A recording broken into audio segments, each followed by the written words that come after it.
काय म्हणतात महाराज? सदा नाम घोष करू हरी कथा, तिनी सदा चित्ता समाधान. सदा नाम घोष करू हरी कथा, तिनी सदा चित्ता समाधान. सर्व सुखल्यालू सर्व अलंकार, आनंदी निर्भर डुल्लतसो. असो ऐसा कोठे आठवची नाही, देहीच विदेही भोगुदशा. सर्व सुखल्यालो सर्व अलंकार, आनंदी निर्भर डुल्लतसो. तुका म्हणे आम्ही झालो अग्निरूप, लागो निदू पाप पुण्य अंगा. सर्व सुखल्यालो सर्व अलंकार, आनंदे निर्भर डुल्लतसो. पांडुरंगा करू प्रथम नमन, करो प्रथम नमन, पांडुरंगा करू प्रथम नमन, पांडुरंगा करो प्रथम नमन. दुसरे चरण संतांचिया, दुसरे चरण संतांचिया, दुसरे चरण संतांचिया. त्यांच्या कृपादाने कथेचा विस्तार, कथेचा विस्तार, त्यांच्या कृपादाने कथेचा विस्तार. त्यांच्या कृपादाने कथेचा विस्तार. बाबाजी सद्गुरुदास तुका, बाबाजी सद्गुरुदास तुका, बाबाजी सद्गुरुदास तुका. दुसरी चरण संताची. त्यांच्या कृपादाने कथेचा विस्तारो. बाबाजी सद्गुरुदास तुका, मस्तक हे पायावरी या वारकरी संताची. आजीने पंढरी सारेखाची आपुला, धामणगाव केला वैकुंठाधिपती श्री विठ्ठल सखा सोयरा जोडीला. जो का भक्त विरक्त भूतळवटी विख्यात हा बोधला, त्या श्री संत सद्गुरु मानकोज चरणी साष्टांग मी घातिला. विठला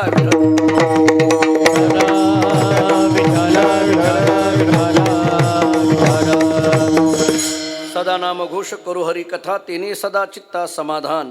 सर्व सुखल्यालो सर्व अलंकार, आनंदी निर्भर डुल्लत असो. प्रस्तुत कीर्तनरूपी सेवेकरिता म्हणजे निरूपणाकरिता प्राप्त असणारा भंग महान भगवत भक्त जगद्गुरु श्री संत तुकाराम महाराज यांचा अत्यंत प्रसिद्ध महत्त्वाचा भगवंताच्या नाम आणि त्या नामाचा असणारा परिणाम याचा विचार करणारा गोडासा चारचरणाचा अभंग आहे. या अभंगातून जगद्गुरु श्री संत तुकाराम महाराज सांगतायत सदा नाम घोष करू हरिकथा. याचे परिणाम काय आहेत तर या अभंगातील चारही चरणातले उत्तरार्ध हे भगवंताच्या नामाच्या परिणाम आहेत. काय काय परिणाम आहेत? पहिला परिणाम सांगतात तेने सदा चित्ता समाधान. याकरिता काय करावं लागलं? सदा नाम घोष करू हरी कथा. दुसरा परिणाम सांगतात आनंदे निर्भर डुल्लतसो. याकरिता काय करावं लागलं? सदा नाम घोष करू हरी कथा.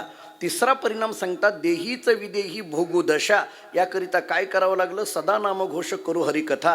आणि चौथा परिणाम सांगतात लागो निदू पाप पुण्य अंगा. याकरिता काय करावं लागलं? सदा नाम घोष करू हरी कथा. विठला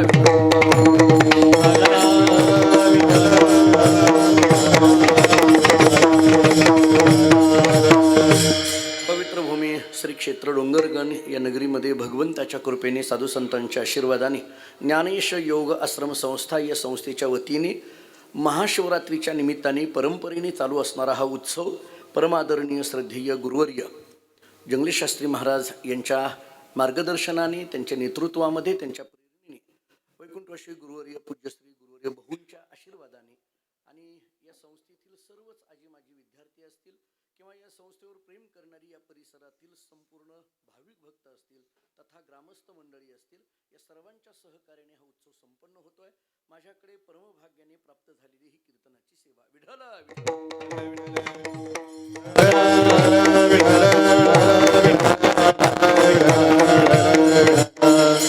साधारण या अभंगाचे शब्द सर्वांच्या कानावर आहेत. सदा नाम घोष करू हरी कथा, तेने सदा चित्ता समाधान. या अभंगातल्या सगळ्या पदापदांचा विचार माझ्या अल्पमतीने किती करता येणं शक्य आहे मला माहीत नाही आहे, परंतु यातल्या एका शब्दाकडे मला आपल्याला घेऊन जायचं आहे. तो म्हणजे तेने सदा चित्ता समाधान. या समाधान शब्दाचा मात्र थोडासा विस्तार आपल्याला करायचा आहे. काय समाधान? समाधान शब्दाचा विचार आहे. महाराज या अभंगातून जर समाधानाच्या संबंधाने काही चर्चा करत असतील, कारण यश्चावत जीवाला ज्याची अपेक्षा आहे ते समाधान आहे. प्रत्येकाला समाधानाची अपेक्षा आहे, सुखाची अपेक्षा आहे, शांतीची अपेक्षा आहे. मज लागी दुःख व्हावे ऐसे कोणी ना भावे जीवे, अशी नाथांची भाषा आहे. दुःख व्हावं असं कोणत्याही जीवाला वाटत नाही. प्रत्येकाची अपेक्षा आहे समाधानाची. मग प्रश्न निर्माण होतो की ज्याची अपेक्षा आहे ते नेमकं मिळेल तर कसं? खरं तर तत्वज्ञानाच्या दृष्टीने खरं तर समाधानाची अपेक्षा करणं तरी योग्य आहे का अयोग्य आहे याच्यावर वेदांताच्या दृष्टीने पुष्कळ चर्चा करता येण्यासारखी आहे. कारण जे आपलं स्वरूप असतं त्याची अपेक्षा करायची नसते. विठ्ठल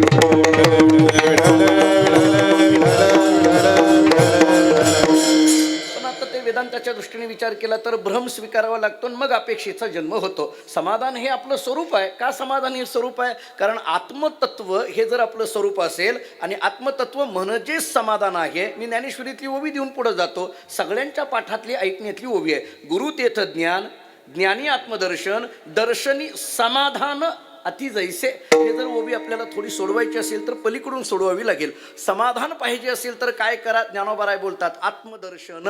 आत्मदर्शन पाहिजे असेल तर काय करा? आत्मज्ञान.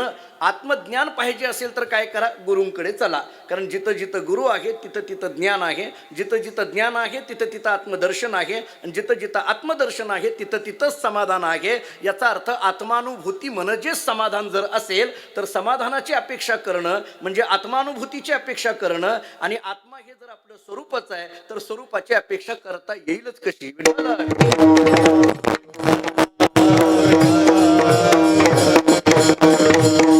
वेदांताच्या दृष्टीने याच्यावर पुष्कळ चर्चा करता येण्यासारखी आहे.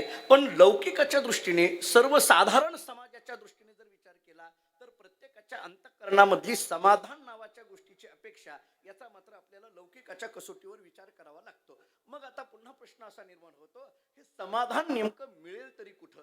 हे समाधान नेमकं मिळवण्याकरिता करावं तरी काय लागेल? समाधान अशी कोणती वस्तू आहे की जी कोणत्या तरी एका दुकानामध्ये मिळणार आहे आणि तिथं जाऊन आम्हाला काहीतरी मूल्य द्यावं लागणार आहे आणि तिथून समाधान नावाची वस्तू आम्हाला खरेदी करावी लागणार आहे?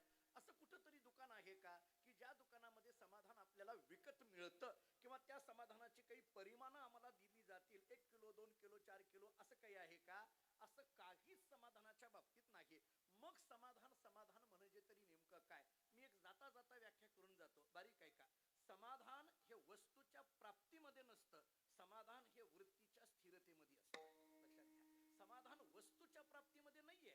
समाधान हे वृत्तीच्या स्थिरतेमध्ये आहे. वृत्ती हे निवृत्ती झाली जनन दिसे तेथे. किंवा तुका म्हणे मग नये वृत्तीवरी सुखाचे शेजारी पहुड येईन. थोडक्यात वृत्ती निवृत्ती होणं याला समाधान म्हणा. थोडं गमतीने बोलू. निवृत्ती होणं वेगळं आणि निवृत्त होणं वेगळं. कळलं का? पहा, निवृत्ती हे परमार्थातला शब्द आहे. निवृत्त हा प्रपंचातला शब्द आहे ज्याला इंग्रजीमध्ये रिटायरमेंट असं म्हटलं जातं. निवृत्त होणं जरा आणखीन पुढे बोलतो. निवृत्त होण्याकरिता वयाची अट आहे. निवृत्तीकरिता वयाची अट नाही. निवृत्त होण्याकरिता वयाची अट आहे. रिटायरमेंटला आपल्याला वयाची अट सांगितली. वयाची 60 वर्ष पूर्ण झाली की आपल्याला काय सांगितलं जातं? तुम्ही आता निवृत्त व्हा. म्हणजे तिथं 60 वयाचं आपल्याला बंधन घातलं जातं. तसं इकडं काही तसं बंधन नाहीये. म्हणजे 60 झाली की निवृत्ती किंवा 60 झाली की आता थांबा असं नाही. उलट 60 नंतर जोर आहे आमच्याकडे. म्हणजे तसं बघायला गेलं तर असं नाहीये. असं काही नाहीये. वयाची बंधनं आपल्याकडे नाहीयेत. परमार्थामध्ये वयाची बंधनं नाहीयेत. पण प्रपंचामध्ये मात्र वयाची बंधनं दिली जातात. मी निवृत्त आणि निवृत्ती हा शब्द याच्याकरिता सांगत होतो. वृत्ती निवृत्ती होणं ही खरं समाधानाची स्थिती आहे. वस्तूच्या प्राप्तीमध्ये समाधान नाहीये. मी जाता जाता धावतं एक व्यवहारातलं वाक्य सांगतो. असं आहे, वस्तू जेव्हा प्रपंचातली मिळण्याकरिता मनुष्य प्रयत्न करतो ना तर त्या वस्तूच्या प्राप्तीमध्ये त्याचं याचं कारण सांगतो. प्रपंचातली वस्तू मिळाली की इच्छा वाढत असते आणि परमार्थातली वस्तू मिळाली की इच्छा संपत असते.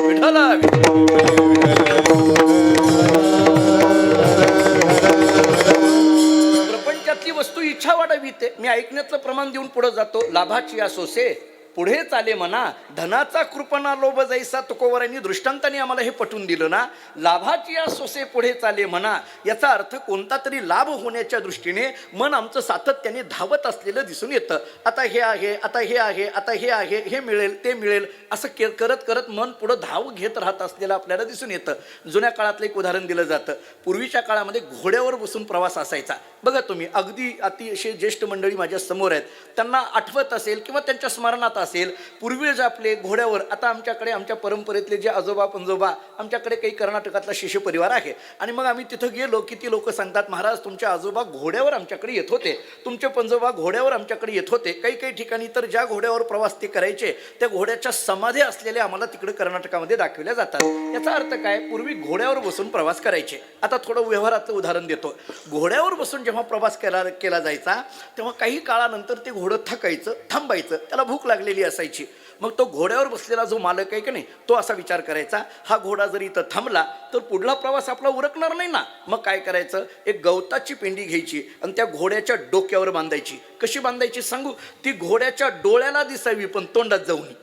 बघा तुम्ही, ती डोळ्याला दिसावी, ती हिरवगार गवत डोळ्याला दिसावं पण तोंडात जाऊ नये. त्या घोड्याला असं वाटायचं की आपण 2 पावलं जर टाकलं तर हे हिरवगार गवत आपलंच आहे, फक्त 2 पावलं आपल्याला टाकावी लागणार आहे. म्हणून ते 2 पावलं असं टाकायला जातं. तशी ती गवताची पिंडी पुढत जाते. आणखीन 2 पावलं टाकतं, तशी ती गवताची पिंडी पुढत जाते. नंतर 100 किलोमीटर घोडं चालतं पण गवताची पिंडी काही तोंडाला येत नाही. घोडं 100 किलोमीटर चालतं, गवताची पिंडी तोंडाला येत नाही. गाढव 100 वर्ष जगतं.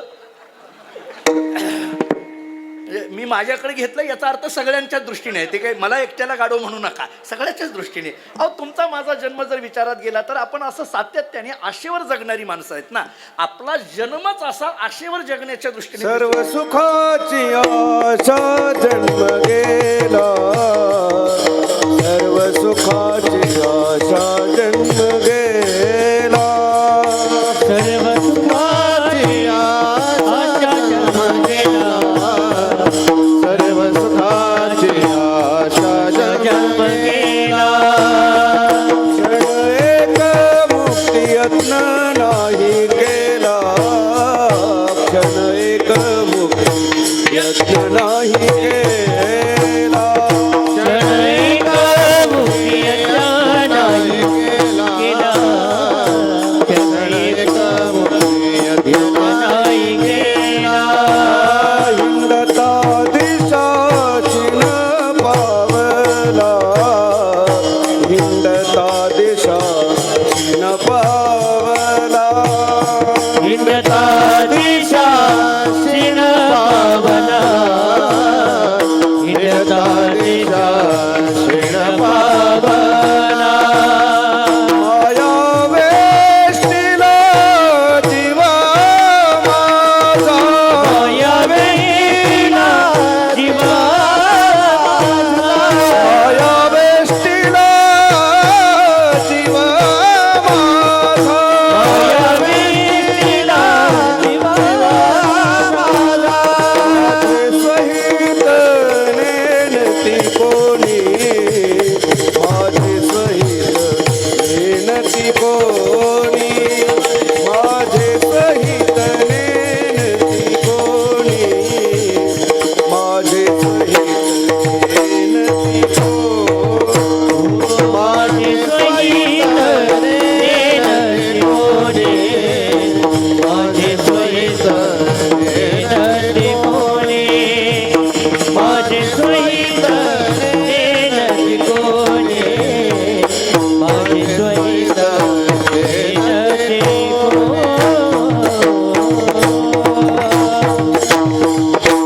सुखाची आशा जन्म गेला, क्षण एक मुक्ती यत्न नाही केला. हिंडता दिशा शिन पावला, माया वेष्टीला जीव माझा, माझी स्वहित निनती कोणी. महाराजांची नाटातली भाषा ही सगळ्यांच्या ऐकण्यातली आहे. किती गोड प्रमाण नाटातलं दिलं. आता अलीकडल्या काळामध्ये अशी नाट प्रकरणातली प्रमाणं सुद्धा ऐकायला कमी मिळतात. आता पूर्वी बघा तुम्ही, म्हणजे बऱ्याचदा नाट हे एक प्रकरण आहे हेच अनेकांना माहीत नाही. बाकीची प्रकरणं माहीत असल्यामुळे ह्या प्रकरणाकडे बरंचसं दुर्लक्ष झालंय.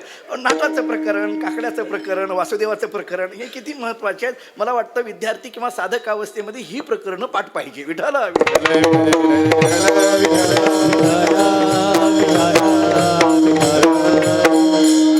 सर्व सुखाची आशा जन्म गेला, क्षण एक मुक्ती यत्न नाही केला. जाऊ द्या, माझा मुद्दा एवढाच आहे, सुखाच्या आशेवर आपण जगत राहतो. प्रपंचातली वस्तू मिळाली की यांनी सुख मिळेल, त्यांनी सुख मिळेल म्हणून आपला प्रवास सातत्याने पुढं असं होत असलेला दिसून येतो. याचा अर्थ प्रपंचातली वस्तू मिळाली की इच्छा वाढत असते, पण परमार्थातली वस्तू मिळाली की इच्छा संपत असते. आपल्याकरता ऐकण्यातली 2-3 प्रमाणं देऊन पुढे जाईल.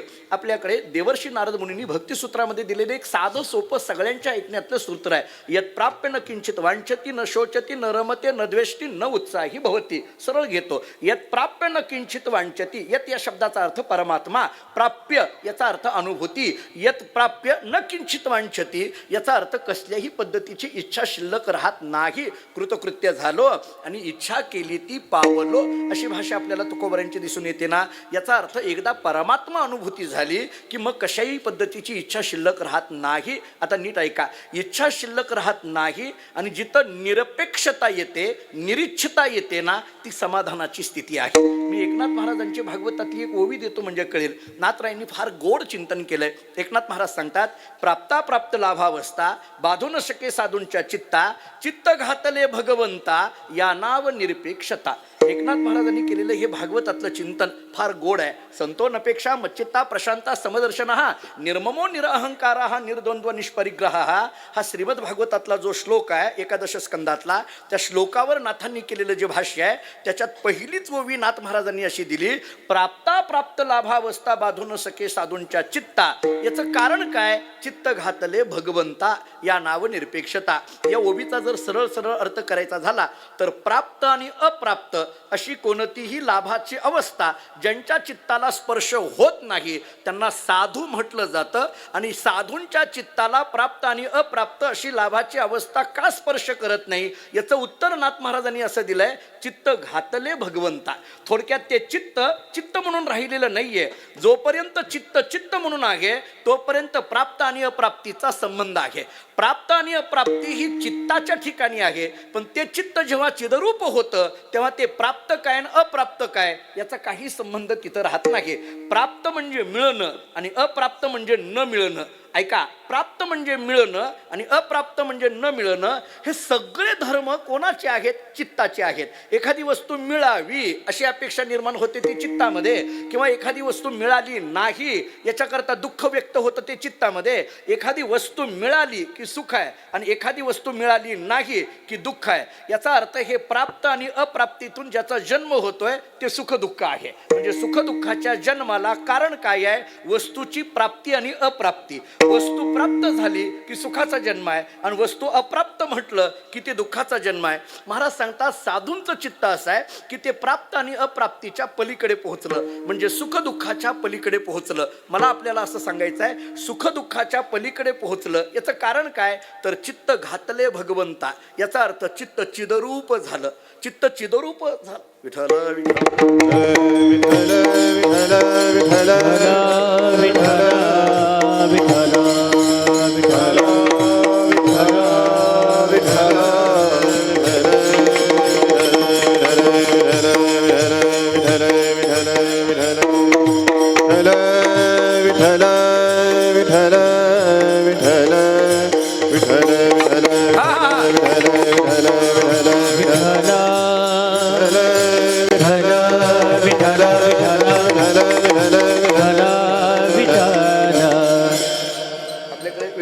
फ्यूज उडणं म्हणतात ना, आमचं तसं झालंय आता. हे मी खरं तर महाराजांना आपण सगळ्यांनीच मी विनंती केली ती सगळ्यांच्या वतीने, खरं तर येऊ नका म्हणून महाराजांना विनंती केली होती. काय म्हणजे येऊ नका याचं कारण आहे, जरा थोडंसं धाडसानं बोलता आलं असतं.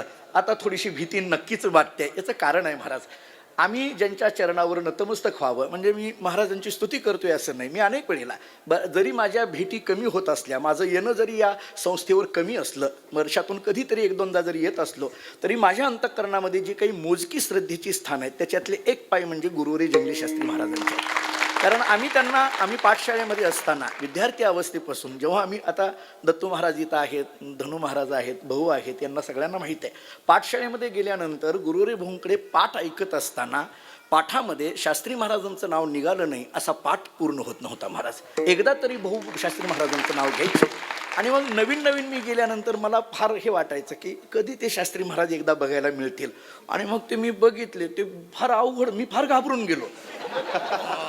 ते फार अवघड आहे हे सगळं, म्हणजे महाराजांच्या जवळ राहणं, थांबणं हे फार अवघड. मी नंतर थोडासा विचार केला की बाबा आपण लांबूनच बरं आहे. पण मग नंतर महाराजांनी एके दिवशी मला पाहिलं, मला आठवतंय जपाला आले होते आपल्या 3 दिवसाच्या जपाला, आणि मग ते माधव महाराज शिवणीकर वगैरे पंढरपुरातले सगळे फडकरी त्यांचे मित्र, ते म्हणले हे कोण आहे रे गोरट्याला गोरट्याला म्हटले होते मला ते मला, तर ते म्हणले हे बोधले म्हणाचा मुलगा, इकडे म्हटलं इकडे. आणि मग त्यांनी जी अंगावरनं थाप माझ्या अशी मारलेली होती, तो हात फिरवलेला होता, तेव्हा लक्षात आलं की माणूस लांबून कडक वाटतो पण जवळ गेल्यानंतर तो अतिशय मवाळ आहे. अशी काही माणसं अशी असतात. मला असं वाटतं की असं राहावं लागतं, असं समाजामध्ये राहावं लागतं. योग वासिष्ठामध्ये एक श्लोक आहे, मला तेवढा श्लोक फक्त शास्त्री महाराजांच्या दृष्टीनेच आहे असं वाटतं. योग वासिष्ठामध्ये एक श्लोक असा आहे, वशिष्ठांनी प्रभू रामचंद्रांना उपदेश करताना असं सांगितलं आहे की आपण जगामध्ये वावरत असताना कसं राहावं. अंतर्नैराश्यम आदाय बहि आशोन्मुखे हिताहा बहिस्त धन्य जगे दोषी हरे रंगनाथे हरे रंगनाथे धन्य जगे दोषी हरे रंगनाथे हरे रंगनाथे.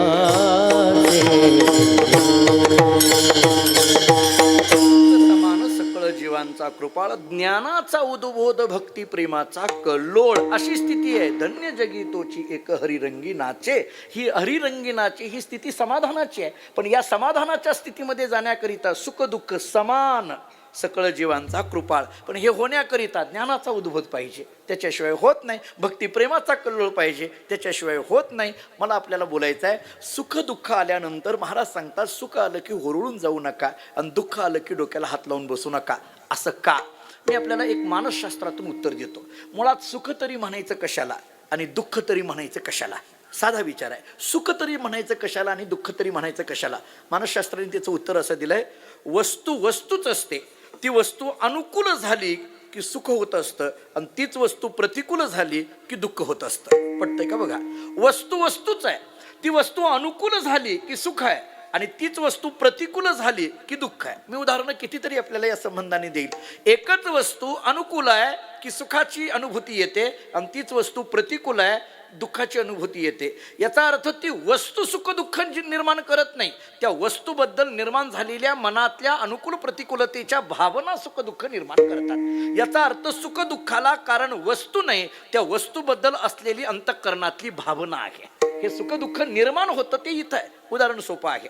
मला सांगा, पंढरपूरला चंद्रभागेला स्नान करण्या एवढं पाणी असणं, अनुकूल असणं, हे कशाचं आहे? सुखाचं. चंद्रभागेला पाणी असणं अनुकूल झालं, यांनी काय निर्माण होणार आहे? सुख आहे. आता अनुकूल आहे, सुख झालं. आता समजा कल्पना करा, इकडल्या भागामध्ये पुण्या भागामध्ये भरपूर पाऊस पडला, नदीला भरपूर पाणी आलं, चंद्रभागेला भरपूर पाणी आलं, नवे नवे पंढरपुरामध्ये पाणी शिरलं, महाराज लोकांच्या मठामध्ये पाणी शिरलं. आता सांगा, ते अनुकूल आहे का प्रतिकूल आहे? प्रतिकूल. आता ते कशाचं झालं कारण? दुःखाचं. पूर येणं काही सुखाचं कारण आहे का? पूर म्हणजे पाण्यात राहून पाणी पिण्याची अडचण, याचं नाव पूर आहे. ते काही दुःखाचंच आहे ना. याचा अर्थ नदीला पाणी असणं अनुकूल आहे, सुख आहे. पण तेच पाणी वाढलं, घराघरांमध्ये शिरलं, प्रतिकूल झालं की काय आहे? दुःख आहे. याचा अर्थ वस्तू एकच आहे, नदी तीच आहे, पाणी तेच आहे, पण अनुकूल असलं की सुख आहे आणि प्रतिकूल असलं की दुःख आहे. मग महाराज म्हणतात, जर वस्तूच्या अनुकूल प्रतिकूलतेवर सुख दुःख अवलंबून असेल तर सुख आल्यानंतर हुरळून का जावं आणि दुःख आल्यानंतर डोक्याला हात लावून का बसावं? म्हणजे सुखी संतोषा न यावे आणि दुःखी विषादा न भजावे. एक मानसशास्त्रातून हे उत्तर देता येण्यासारखं आहे. समजा हे फारसं नाही भावलं, मी दुसरं उत्तर देतो. कर्मशास्त्राची थोडी भूमिका सांगतो, पण त्याला एक अध्यात्म रामायणाचा आधार देतो. आपल्याकडे रामायणामध्ये माहीत असलेला एक प्रसंग आहे. प्रभू रामचंद्र वनवासाला निघाले. मला जिथं बोलायचं आहे तिथं घेऊन जातो. रामचंद्र प्रभू वनवासाला निघाले. मग आता ते निघाल्यानंतर पहिल्यांदा कौसल्या मातेच्या जवळ जातात, कौसल्या मातेच्या पाया पडतात आणि सांगतात, आई मी निघालो.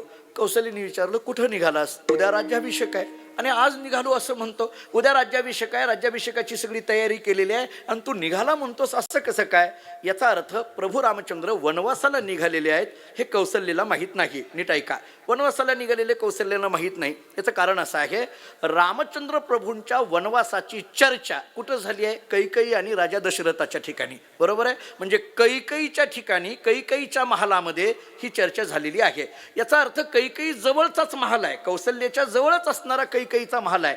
पण कैकेयीच्या महालामध्ये ही चर्चा झालेली कौसल्याला माहीत नाही. मी गमतीने असं सांगत असतो, आपल्या शेजारी काय चाललंय हे जिला माहीत नाही तिचं नाव कौसल्या. हे लक्षात घ्या. आपल्या शेजारी काय चाललंय हे जिला माहीत नाही तिचं नाव कौसल्या, आणि एवढ्यावर कौशल्या नाही कळली तर थोडं पुढचं बोलू. अख्ख्या गावात कुठं कुठं काय काय चाललं हे जिला माहिती तिचं नाव मंथरा. मला कौशल्या सांगायची आहे, मला नाही मंथरा सांगायची, पण ते बऱ्याचदा ते सांगितल्याशिवाय हे कळत नाही म्हणून सांगायला लागलो. मंथरा. कौशल्य या शब्दाचा अर्थ आहे आपल्या शेजारी काय चाललंय हे सुद्धा सुतरामजीला माहीत नाही. कुशलहा बुद्धी यशसहा कौशल्य, असा कौशल्य शब्दाचा अर्थ सांगितला जातो. एकनाथ महाराज तर कौशल्याती सद्विद्या, सुमित्राती शुद्ध मेधा, कैकयीती अविद्या आणि कुविद्या मंथराती पासी, कुविद्या क्षोभ ओनी अविद्येसी, श्री रामचंद्र पाठविला वनवासी. नाथ महाराजांची भावार्थ रामायणातली ओवी आहे. कौशल्या म्हणजे सद्विद्या म्हणतात. सद्विद्या म्हणजे ब्रह्मविद्या. का ब्रह्मविद्या नसेल हो? ब्रह्मजीच्या पोटी जन्माला येतं, ती ब्रह्मविद्या नाही तर काय आहे? आता ही कौशल्या, कौशल्याला माहीत नाही. प्रभू रामचंद्रांना कौशल्य माता विचारते, कुठं निघालास? उद्या राज्याभिषेक आहे ना? प्रभू रामचंद्रांनी सांगितलं, आई उद्या माझा राज्याभिषेक नाही, उद्या भरताचा राज्याभिषेक आहे. हे सगळं राज्य भरताला दिलेलं आहे. हे जेव्हा कौशल्याने ऐकलं, मी थोडासा मानसशास्त्राचा विद्यार्थी असल्यामुळे मला त्याच्यातला एक भाव सांगायचा आहे, बारीक आहे का. हे जेव्हा ऐकलं की उद्या राज्याभिषेक भरताचा होणार आहे, हे सगळं राज्य भरताला दिलेलं आहे, हे ऐकल्यानंतर कौशल्या क्षणभर खिन्न झाली. शेवटी आई आहे, दुःख वाटणारच. आपल्या रामाचा राज्याभिषेक असताना सुद्धा ऐन वेळेला हा राज्याभिषेक बदलला आणि भरताचा ठेवलेला आहे. क्षणभर खिन्न झाली, दुःख झालं, पण पुढच्या क्षणामध्ये तिनं ती खिन्नता बाजूला काढली. सगळं जे आपलं अवसान आहे ते एकवटलं आणि थोड्याशा उत्साहाच्या भरामध्ये विचारलं, ते ठीक आहे, तुझ्या वाट्याला काय आलंय? याचा अर्थ कौशल्याला दुःख झालं, पण त्या दुःखाला जास्त वेळ कवटाळून न राहता कौशल्या त्या दुःखाला बाजूला काढते आणि थोडं अवसान घेऊन पुढच्या प्रश्नाला उपस्थित करते. याच्यातून काय शिकावं? आपल्या जीवनात आलेली जी दुःख आहेत त्या दुःखाला जास्त वेळ न कवटाळता पुढल्या प्रवासाला लागावं, हे ज्या चरित्राने शिकविलं तिचं नाव आहे कौशल्या. हे रामायणातलंच कौशल्याचं चरित्र मानसशास्त्राच्या दृष्टीने असं शिकवितं. कौशल्याने विचारलं, ते ठीक आहे, तुझ्या वाट्याला काय आलं? प्रभू रामचंद्र इतकं गोड बोलतात. प्रभू रामचंद्र सांगतात, आई माझ्यावर माझ्या वडिलांचं फार प्रेम आहे. अरे कसलं प्रेम? सगळं अयोध्येचं राज्य तर भरताला दिलं, तुझ्यावर काय प्रेम आहे? प्रभू रामचंद्रांनी सांगितलं, आई माझ्या वडिलांचं माझ्यावर असं प्रेम आहे, मर्यादित असलेलं अयोध्येचं राज्य माझ्या वडिलांनी भरताला दिलं, मर्यादित असलेलं अयोध्येचं राज्य माझ्या वडिलांनी भरताला दिलं, पण अमर्याद असलेलं वनाचं राज्य माझ्या वडिलांनी मला दिलं. म्हटले वनवासाला वनाचं राज्य म्हणण्याकरता रामराज्यच पाहिजे, ती रामदृष्टीच पाहिजे. अहो आहे वनवास, पण प्रभू रामचंद्र त्याला वनाचं राज्य म्हणतात. आहे वनवास. त्याला आपल्याकडे एका पंडित द वा जोगांची पुस्तकं आपण जर वाचत असाल, पूज्य गुरुजींना माहीत आहेत, द वा जोगांची काही पुस्तकं आहेत, त्याच्यामध्ये त्यांनी मोक्षाची व्याख्या करताना एक अशी गमतीची केली आहे. आपल्याकडे तर अत्यंतिक दुःख निवृत्ती परमानंद प्राप्ती आपल्याकडे तर आहेच ही मोक्षाची व्याख्या, पण त्यांनी करताना अशी केलेली आहे, दृष्टिकोनात होणारा बदल म्हणजे मोक्ष, अशी व्याख्या केली. विठ्ठल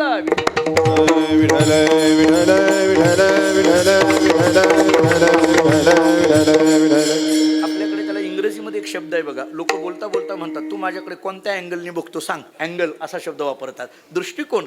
तसं आहे वनवास, पण त्या वनवासाकडे वनवास म्हणून न पाहता प्रभू रामचंद्र वनाचं राज्य म्हणून पाहतात. झालं कौशल्या मातेची प्रभू रामचंद्रांची चर्चा पुष्कळ आहे.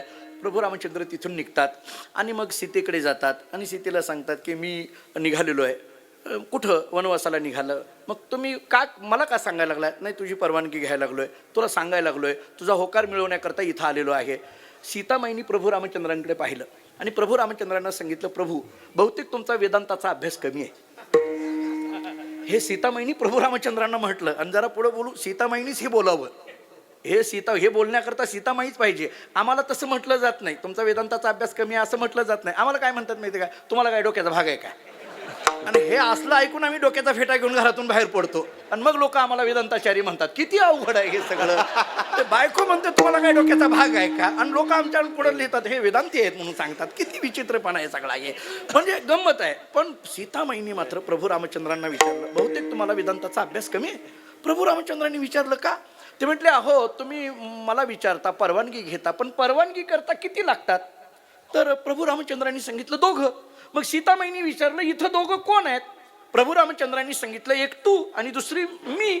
सीतामाईंनी प्रभू रामचंद्रांना प्रश्न केला, एक तू आणि एक मी असं म्हणताना मी तुमच्या दृष्टीने तू कधी झाली? जरा बारीक आहे का? मी तुमच्या दृष्टीने तू कधी झाली? कारण तू हा शब्द आपल्यापासून जे भिन्न असतात त्याच्याकरता येत असतो. तू हा शब्द आपल्यापासून जे वेगळे असतात त्यांच्याकरता येत असतो. जे आपलं स्वरूपच आहे त्याला तू कसं काय म्हणता येईल? स्वरूपाला तू हा शब्द येणार नाही. आपल्यापासून जे वेगळे आहेत त्याच्याकरता तू शब्द द्यायचा. मी तुमच्यापासून वेगळी कुठं आहे? पतीची या मता अनुसरोनी पतिव्रता ही जर ज्ञानेश्वरी आपण पाहिली किंवा नाथांनी केलेले दृष्टांत जर पाहिले, एकनाथ महाराज सांगतात प्रभू रामचंद्र फूल आहेत तर त्याच्यातला सुगंध म्हणजे सीतामाई आहेत. प्रभू रामचंद्र साखर आहेत तर त्याच्यातली गोडी म्हणजे सीतामाई आहेत. प्रभू रामचंद्र पद आहेत तर त्याच्यातला अर्थ म्हणजे सीतामाई आहेत. प्रभू रामचंद्र चित्त आहेत तर त्याच्यातलं चैतन्य म्हणजे सीतामाई आहेत. मग मला सांगा, गोडीला साखरीपासून वेगळं करता येईल का? सुगंधाला फुलापासून वेगळं करता येईल का? अर्थाला पदापासून वेगळं करता येईल का? चैतन्याला चित्तापासून वेगळं करता येईल का?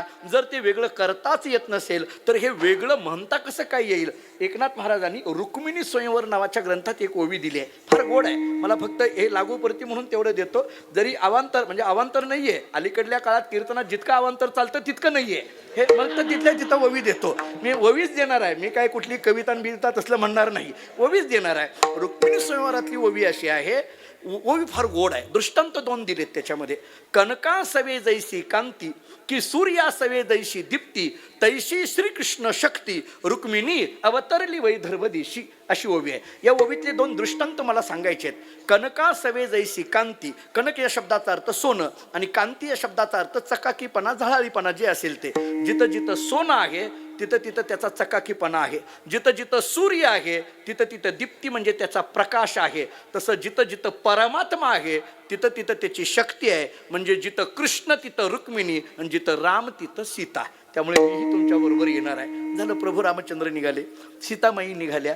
थोडंसं पुढं गेल्यानंतर लक्ष्मणाची गाठ पडली.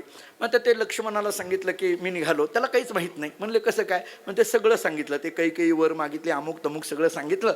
लक्ष्मणांनी सांगितलं प्रभू रामचंद्रांना, प्रभू तुम्ही वनवासाला जायची गरज नाही. ते म्हटले नाही, राजा दशरथांनी सांगितलंय, कैकेयीची इच्छा आहे त्यामुळे जावं लागणार आहे. सांगितलं, हे सगळं तुला सांगितलं ना, जावं लागणार आहे. ते म्हटले नाही नाही, जायची गरज नाही. म्हटले मग एक काम करू. आता हे लक्ष्मण थोडे तापट स्वभावाचे. नाथ महाराजांनी त्याची फार गोड वर्णन केले. लक्ष्मणांनी सांगितलं प्रभू रामचंद्रांना, दादा एक काम करू. म्हटले काय? कैलाच मारून टाकू, विषय संपतोय म्हटले. ते मी बोलत नाही, तुम्ही नाथ महाराजांचं रामायण काढा. आता मला ओवी तेवढी मला लगेच लक्षात येईना, पण ओवी आहे, फार गोड ओवी दिलेली आहे. ते म्हणले कैलाच मारून टाकू. ते म्हणले अरे बाबा तसं नाही, मातृदेवो भव हे सांगायला मी आलेलो आहे, असं होत नाही. मग मी निघणार आहे. लक्ष्मणांनी सांगितलं मग मीही तुमच्याबरोबर येणार. चला. प्रभू रामचंद्र निघाले, सीतामाई निघाल्या, त्यांच्याबरोबर लक्ष्मणजी निघाले, रथामध्ये बसले. रथ अयोध्येच्या बाहेर आला आणि मग पहिला मुक्काम जेव्हा गुहकाच्या ठिकाणी त्या घरी होतो, रात्रीची वेळ होती.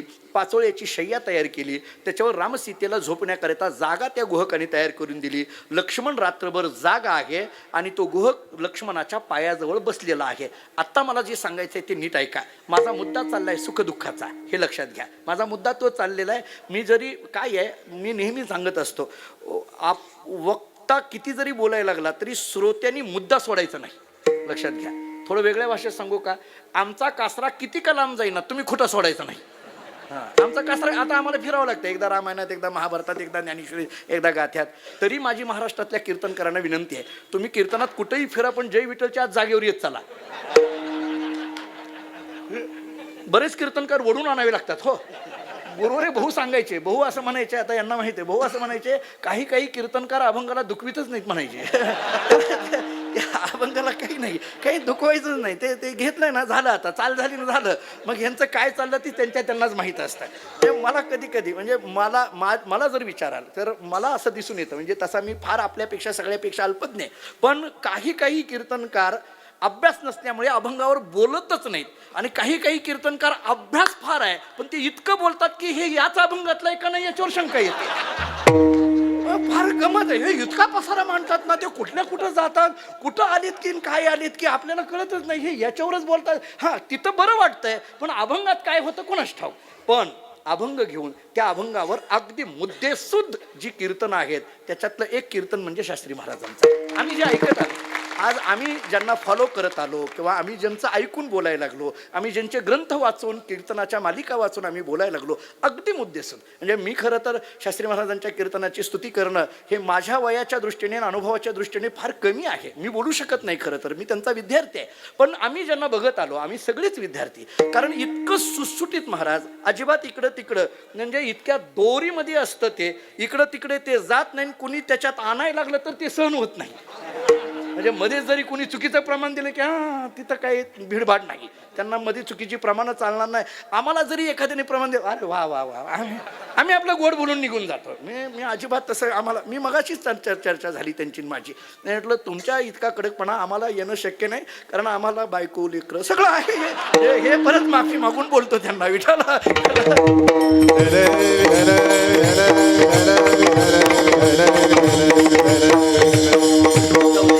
म्हणून मी तुमच्याकडेच बघायला लागलो, त्यांच्याकडे बघतच नाहीये. आता फक्त काठी घेऊन आले नाहीत हे माझं नशीब आहे आज. आता थोडं पुढं चला. मला जो मुद्दा बोलायचा आहे, मला रामायणातला जो दृष्टांत देतोय ना, मला त्या मुद्द्यावर यायचं आहे. झालं, प्रभू रामचंद्र सीतामाई त्या शय्येवर, त्या पाचोळ्याची शय्या केली, त्याच्यावर झोपलेले आहेत. लक्ष्मणजी तिथं बसलेले आहेत. पायाजवळ तो घोक बसलेला आहे. आणि त्या घोक आणि लक्ष्मणाकडे पाहिलं आणि सांगितलं, दादा, म्हटले किती विचित्र परिस्थिती आहे. काल सुवर्ण महालामध्ये असलेले रामसीता, सुवर्ण महालामध्ये ते शय्या करत असलेले रामसीता, आज मात्र पाचोळ्यावर झोपावं लागायला लागलेलं आहे. एका दुसऱ्याच्या दारात झोपावं लागायला लागलेलं आहे. काल किती सुखात होते आणि आज किती दुःखात आहेत. काल किती सुख होतं आणि आज किती दुःख आहे. आणि बोलता बोलता तो घोक म्हणायला लागला, हे सगळं त्या कैकेयीमुळे झालं, तिच्यामुळे हे सगळं दुःख भोगावं लागायला लागलं. हे ऐकल्यानंतर लक्ष्मणाने त्या घोकाकडे पाहिलं आणि सांगितलं, असं तू बोलू नको. आणि तो जो श्लोक आहे रामायणातला, फार गोड श्लोक सांगितलाय, सुखस्य दुःखस्य न कोपि दाता परो ददाति इति कुबुद्धिरेषा अहम करोमि इति व्रताभिमानः स्वकर्मसूत्र ग्रथितो हि लोकाः. याचा अर्थ, या जगामध्ये सुखाचा दुःखाचा दुसरा कोणी दाता नाही. परो ददाति ही म्हणणं तर कुबुद्धी आहे, अहम करोमि असं म्हणणं तर व्रताभिमान आहे. मग हे सगळं सुख दुःख का भोगावं लागतंय? स्वकर्मसूत्र ग्रथितो ही लोकाः. ज्याच्या पद्धतीची जशी कर्म असतील तशी सुख दुःखाची फळं भोगावीच लागतात. मग ज्ञानोबाराय बोलतात, ज्याच्या त्याच्या कर्मानुसार जर सुख दुःख भोगावं लागत असेल तर सुखी संतोषा का यावे, दुःखी विषादा का भजावे. म्हणजे सुखी संतोषा न यावे, दुःखी विषादा न भजावे. विठ्ठल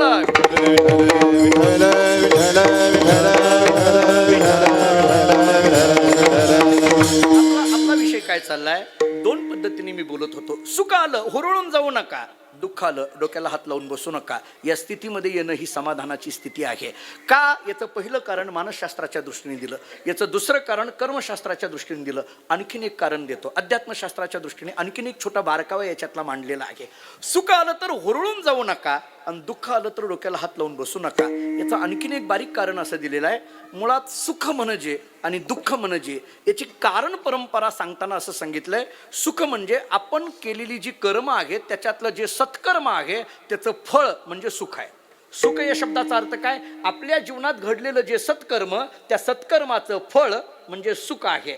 आणि आपल्या जीवनात घडलेलं जे दुष्कर्म, त्या दुष्कर्माचं फळ म्हणजे दुःख आहे. बरोबर आहे? कारण सत्कर्मापासून पुण्याची निर्मिती आणि त्या पुण्याचं फळ म्हणजे सुख आहे. आणि दुष्कर्मापासून पापाची निर्मिती आणि त्या पापाचं फळ म्हणजे दुःख आहे. थोडक्यात सुख म्हणजे काय? पुण्याचं फळ आहे. आता नीट ऐका, आपल्या जीवनात घडलेलं जे पुण्य आहे त्या पुण्याचं फळ म्हणजे सुख आहे. आणि आपल्या जीवनात घडलेलं जे पाप आहे त्या पापाचं फळ म्हणजे दुःख आहे. आता आपल्याकडे व्यवहारात अशी अनेक उदाहरणं दिसून येतात. एखाद्याला जर विचारलं, कहू तुमच्या जीवनात फार सुख दिसून यायला लागली, तुम्हाला घर मिळालं, नोकरी लागली, तुमचा मान मर्यादा वाढायला लागली, हे सगळं काय? तर तो माणूस एकच म्हणतो, महाराज काहीतरी पुण्य उदयाला आलंय, हे सगळं सुख भोगायला लागलोय म्हणजे काहीतरी पुण्य उदयाला आलंय. म्हणजे सुखाचा संदर्भ लावतो कोणाकडे आपण? पुण्याकडे. एखाद्या माणसाला विचारलं, का हो तुमच्या घरावर जप्ती आली, तुमची नोकरी गेली, तुमचा अपघात झाला, किती दुःख तुमच्या जीवनात व्हायला लागली, तर तो म्हणतो काहीतरी पाप आडवं आलंय. याचा अर्थ दुःखाचा विचार कुणीकडे लावता आपण? पापाकडे. आणि सुखाचा विचार कुणीकडे लावता? पुण्याकडे. म्हणजे आपल्या जीवनातलं जे पुण्य आहे त्या पुण्याचं फळ म्हणजे काय? सुख आहे. आणि आपल्या जीवनातलं जे पाप आहे त्या पापाचं फळ म्हणजे काय? दुःख. आता व्यवहारातला एक नियम सांगतो, सगळ्यांना माहीत असलेला, फळ प्राप्त करून दिलं की साधन संपून जातं. फळ प्राप्त करून दिलं की साधन संपून जातं. याचा अर्थ सुख नावाचं फळ प्राप्त झालं की पुण्य नावाचं साधन संपलं. नीट ऐका, सुख नावाचं फळ प्राप्त झालं म्हणजे पुण्य नावाचं साधन संपलं. आणि दुःख नावाचं फळ प्राप्त झालं म्हणजे पाप नावाचं साधन संपलं. थोडक्यात सुख म्हणजे काय? पुण्य संपणं, आणि दुःख म्हणजे काय? पाप संपणं. थोडक्यात सुख म्हणजे काय? पुण्याचा क्षय, आणि दुःख म्हणजे काय? पापाचा क्षय. ज्ञानोबा बोलतात, सुख आल्यानंतर हुरळून जाऊ नका, का? पुण्याचा क्षय आहे ना. मग पुण्याचा क्षय झाल्यानंतर कसं काय सुख आल्यानंतर हुळून जाता, आणि दुःख आल्यानंतर डोक्याला हात लावून बसू नका, का? अरे पापाचा क्षय आहे ना, का डोक्याला हात लावायला लागला? म्हणून सुखी संतोषा न यावे, दुःखी विषादा न भजावे. विठाला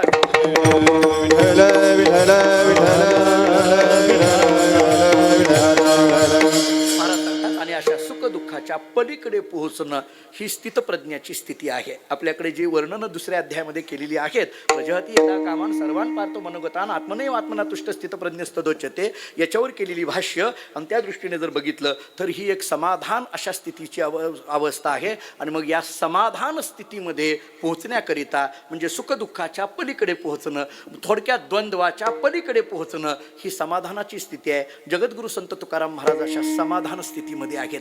अत्यंत समाधानी तुकाराम महाराज दिसत आहेत.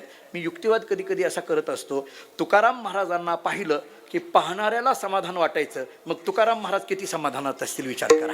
तुकाराम महाराजांना पाहिलं की पाहणाऱ्याला समाधान वाटायचं. थोडं पुढचा युक्तिवाद करू. ज्ञानोबाराय तुकोबारायचं नाव घेणारी आम्ही महाराज मंडळी, ज्ञानोबाराय तुकोबारायचं नाव घेणारी आम्ही महाराज मंडळी. थोडं स्पष्टच बोलायचं झालं तर ज्ञानोबाराय तुकोबारायच्या नावावर सध्या तरी महाराष्ट्रात आमचं बरं चाललंय, म्हणजे खरं बोलायला गेलं तर. मग आता ज्ञानोबाराय तुकोबारायचं नाव घेणारी आम्ही महाराज मंडळी एखाद्या गावात गेलं की त्या गावातली लोक म्हणतात, महाराज तुम्हाला पाहिले की समाधान वाटतं. मला एकच युक्तिवाद करायचा आहे, तुकोबारायचं नाव घेणाऱ्या आम्हा सामान्य महाराजांना पाहिलं की तुम्हाला समाधान वाटतं. 350 वर्षापूर्वी प्रत्यक्ष तुकाराम महाराजांना पाहणाऱ्याला काय वाटत असेल महाराज? ते चेहऱ्यावरची प्रसन्नता, तो चेहऱ्यावरचा आनंद आणि ती चेहऱ्यावरचं समाधान पाहिलं. एका मनुष्याने महाराजांना विचारलं, महाराज हे इतकी समाधानाची स्थिती तुमच्या जीवनात दिसून येते, याच्याकरता काय करावं लागेल? महाराजांनी त्याला फक्त एक विचारलं, तुला समाधान सदा पाहिजे का कदा पाहिजे? तुला समाधान सदा पाहिजे का कदा पाहिजे? तो म्हटला सदा पाहिजे. मग जर सदा समाधान पाहिजे असेल तर एक काम करावं लागेल, अभंगाचं पहिलं. सदा नाम घोष करू हरि कथा, सदा नाम घोष करू हरि कथा, सदा नाम घोष करू हरि कथा, सदा नाम घोष करू हरि कथा, तेने सदा चित्त समाधान, तेने सदा चित्त समाधान, सर्व सुख लालो सर्व अलंकार, सर्व सुख लालो सर्व अलंकार, तेने सदा चित्त समाधान, तेने सदा चित्त समाधान, सर्व सुख लालो सर्व अलंकार, सर्व सुख लालो सर्व नाम घोष करू हरि कथा, तेने सदा चित्ता समाधान, तेने सदा चित्ता समाधान, सदा नाम घोष करू हरि कथा, तेने सदा चित्ता समाधान, तेने सदा चित्ता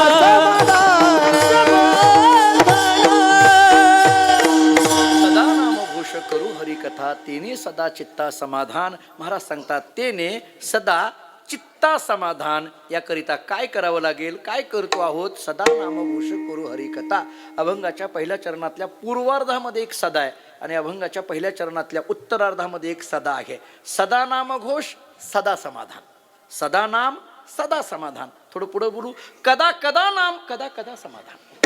आता त्याला काही इलाजच नाही ना. तर सदा हा महत्वाचा आहे ना तिथं. सदा या शब्दाचा अर्थ सतत. सततम कीर्तयंतो माम यतंत चतुर्व्रत आपल्याला गीता सांगते. सतत अखंड नारद भक्ती सूत्र सांगतं अव्यावृत भजनात अखंड नामचिंतन याची प्रमाणही आपल्याला पुष्कळ देता येतील. महाराजांचे शब्द आहेत. पांडुरंग ध्यानी पांडुरंग मनी जागृती स्वप्नी पांडुरंग किंवा दिनरजनी हाची धंदा गोविंदाचे पोवाडे. महाराज स्वतः सांगतात माझी मज झाली अनावर वाचा छंद या नामाचा घेतला असे. अखंड नामचिंतनामध्ये असणं. महाराज सांगतात सदा नाम अखंड नामचिंतन.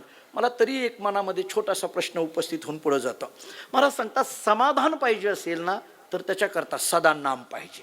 नाम नावाच्या साधनाचा महाराजांनी का विचार केला? अन्य साधनाचा विचार का केला नाही? कर्म नावाचं साधन आहे, ज्ञान नावाचं साधन आहे, योग नावाचं साधन आहे, तप नावाचं साधन आहे. अहो एवढी सगळी आहेत ना. त्याचा कशाचाही उल्लेख महाराज इथं करत नाहीत. इथं महाराज करतात नामाचाच उल्लेख. असं का? नामच महाराजांनी शब्द का वापरला असेल? दुसरी का? मग दुसऱ्या साधनाला किंमत नाही का? मला आपल्याला असं विचारायचं आहे. नाम नावाच्या साधनाचा इतका उद्घोष जर महाराज करत असतील तर अन्य साधनांना किंमत नाहीये का हो? बाकीची साधनं तर सांगितलेलीच आहेत ना. बरं त्याला गीतेचे उपनिषदांचे सुद्धा संदर्भ आहेत ना. मग अन्य साधनं असताना सुद्धा नामाचाच एवढा अट्टहासाने विचार का करावा? बाकीच्या साधनांना किंमत नाही का? मला दोन उत्तरं द्यायची आहेत. भगवत नामाच्या अनुषंगाने विचार केल्यानंतर अन्य साधनांना किंमत आहे का नाही? भगवत प्राप्तीमध्ये किंवा भगवत अनुभूतीमध्ये किंवा भगवतानंदामध्ये अन्य साधनांना किंमत आहे का नाही? मला त्याचं पहिलं उत्तर द्यायचं आहे किंमत आहे. आणि त्या मला तर दुसरं उत्तर द्यायचं आहे किंमत नाही. तुम्ही मला दोन्हीकडनं बोलायला लागला. वकील लोक तीच धंदे करतात. दुसरं काय? म्हणजे तुम्ही माझ्याकडे बघू नका लगे. मी सोडून दिली वकिली आता. दोन्हीकडनं मी बोलतो तुम्हाला. पण मी बोलतो म्हणजे याला एक आधार देतो. ऐकण्यातला एक कबीर महाराजांचा दोहा आहे. फार गोड दोहा आहे. त्यांनी असा दोहा सांगितलाय. राम नाम को अंक है सब साधन है सुन अंक गये कचो हात नाही अंक रहे 10 गुण. सगळ्या साधनांचाही विचार आहे आणि नामाचाही इथं विचार आहे. बारीक आहे का? राम नाम को अंक है सब साधन है सुन अंक गये कचो हात नाही अंक रहे 10 गुण. त्याचे एक गणित कबीरजीने असं सांगितलंय. काय झालं? नाम नावाचं साधन, नाम, त्याच्या पुढे कर्म, त्याच्या पुढे ज्ञान, त्याच्या पुढे योग, त्याच्या पुढे तप, जी काही असेल ती सगळी रांग इथं ठेवा. म्हणजे पहिल्यांदा नाम आहे, नंतर कर्म आहे, नंतर ज्ञान आहे. ही सगळी साधनं वापरली. आता याच्यामध्ये हे नाम म्हणजे काय, हे कर्म ज्ञान योग म्हणजे काय हे सांगताना कबीरजी असं सांगतात. राम नाम को अंक है. या नामाच्या खाली एक असा अंक लिहिलेला आहे. राम नाम को अंक है सब साधन हे सुन. आणि बाकीची सगळी साधनं मात्र शून्य आहेत. म्हणजे कर्माच्या ठिकाणी शून्य आहे, कर्माच्या खाली, ज्ञानाच्या खाली शून्य आहे, योगाच्या खाली शून्य आहे, तपाच्या खाली शून्य आहे. पण नामाच्या खाली काय आहे? मात्र एक आहे. आता महाराज सांगतात राम नाम को अंक है सब साधन है सुन. राम नाम को अंक है सब साधन है सुन अंक गये कचो हात नाही. आता इथला एक पुसून टाकला, खाली काय राहणार आहे? शून्य. खाली हा एक, म्हणजे नामाच्या खाली काय? एक हा अंक आहे म्हणा, किंवा एक ही संख्या आहे म्हणा, किंवा एक हा आकडा आहे म्हणा. आकडा नको, गोंधळ होतो परत. तर एक हा अंक बरं आहे आपलं, हे बरं आहे आपलं. जरा भाषेमध्ये परत गोंधळ होतो. लोक म्हणतील कीर्तनातून हेच आपल्याला बहुतेक आजच्या रात्री मिळालंय. ते काही लोक कसेही अर्थ करतात आमच्या कीर्तनाचे. तर राम नाम को अंक आहे. हा नाम अंक एक आहे आणि बाकी सगळ्या साधनांच्या खाली मात्र शून्य आहे. आता महाराज काय सांगतात पहा. महाराज सांगतात अंक गये. इथला एक पुसून टाकला, खाली काय राहिलं? शून्य. म्हणजे नाम जर बाजूला काढलं तर ही सगळी साधनं काय आहेत? शून्य. म्हणजे अंक गये कचो हात नाही. मला सांगा त्या शून्यांना काय किंमत आहे? मी बोलता बोलता म्हटलं 5 शून्य तुम्हाला देतो, कोण घेईल हो? 10 शून्य देतो, कोण घेईल हो? याचा अर्थ त्या शून्याला काही किंमत नाही. पण पुढे ऐका, अंक रहे 10 गुण. पण हा जर एक असेल तर त्या शून्याला किंमत आहे. पुढे भक्तीने धरिले हाती मागे ज्ञान वैराग्य धर्म येती स्थिर केली जियाच्या पळे होती शुद्ध आणून लाविली पावती गा. पुढे भक्तीने धरिले हाती मागे ज्ञान वैराग्य धर्म येती स्थिर केली जियाच्या पळे होती आणून लाविली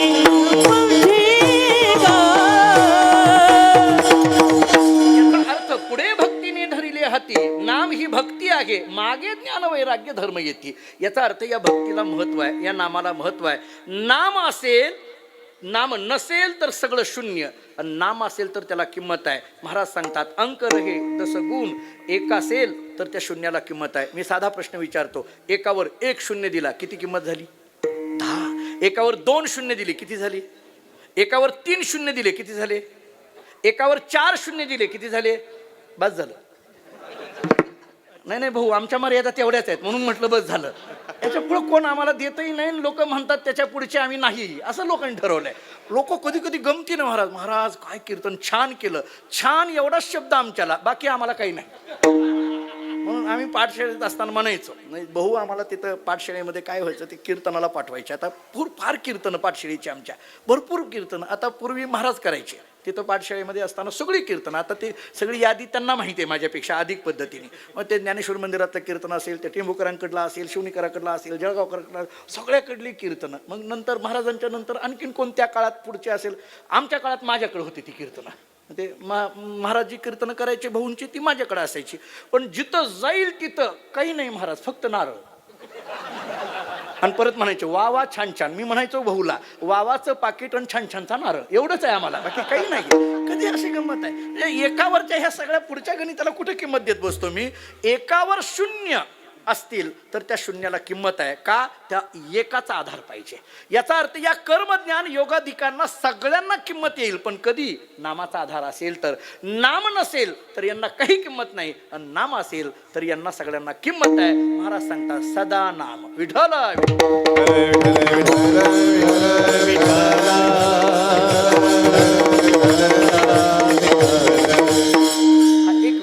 आणखीन एक विचार नामाच्या संबंधाने असा आहे. महाराजांचाच एक दोहा माझ्या वाचण्यात आलेला आहे, फार गोड महाराजांचा दोहा आहे. कबीरजी असं सांगतात, पढ़ने की हद समझना है, समझने की हद ज्ञान है, ज्ञान की हद हरिनाम है, यह सिद्धांत उरान. अशी भाषा वापरली. आता हे थोडंसं त्या काळातली हिंदी. पढ़ने की हद समझना है, पढ़णं म्हणजे वाचणं, वाचण्याची हद म्हणजे मर्यादा, कुठपर्यंत? समजेपर्यंत. पूर्वी शाळेमध्ये गुरुजी आपल्याला सांगायचे वाचा. मग तो विद्यार्थी म्हणायचा, अहो गुरुजी कितीदा वाचायचं हे? तुला जोपर्यंत कळत नाही तोपर्यंत वाचत राहा, समजत नाही तोपर्यंत वाचत राहा. याचा अर्थ वाचण्याची हद म्हणजे मर्यादा, कुठपर्यंत? समजण्यापर्यंत. पढ़ने की हद समजना है, समजने की हद ज्ञान है, हे समजून घ्यायचं कुठपर्यंत? ज्ञान होईपर्यंत. मग बरं ठीक आहे, ज्ञान की हद हरिनाम आहे, हे ज्ञान कुठपर्यंत? याची मर्यादा कुठपर्यंत? जोपर्यंत मुखाला नाम येत नाही तोपर्यंत.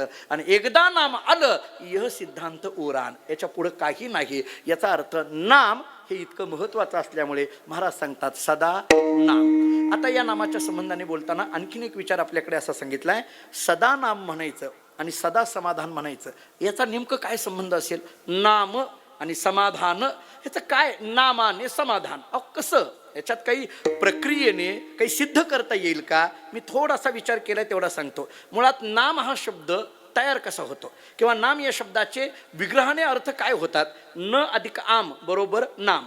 याच्यातला न शब्दाचा एक अर्थ कळावा आणि आम शब्दाचा एक अर्थ कळावा, म्हणजे नाम म्हणजे काय कळेल, आणि ते नाम म्हणजे जे कळेल त्याच्यातून समाधान म्हणजे काय हे आपल्या लक्षात येईल. मला वाटतं न अधिक आम याच्यामधला न या शब्दाचा अर्थ आहे नष्ट. न या शब्दाचा अर्थ आहे नष्ट. राहिलं काय? आम. आम या शब्दाचा अर्थ काय? आमाशय आणि पित्ताशय असे जोडून आयुर्वेदामध्ये शब्द येतात. आम या शब्दाचा अर्थ आहे कच्च. म्हणजे न या शब्दाचा अर्थ नष्ट आणि आम या शब्दाचा अर्थ कच्च. ऐका, न या शब्दाचा अर्थ नष्ट, आम या शब्दाचा अर्थ कच्च. थोडक्यात कच्चेपणा नष्ट, म्हणजे जीवाचा कच्चेपणा ज्यांनी नष्ट होतो त्याला नाम म्हटलं जातं, आणि कच्चेपणा नष्ट होणं याला समाधान म्हटलं जातं. विठ्ठल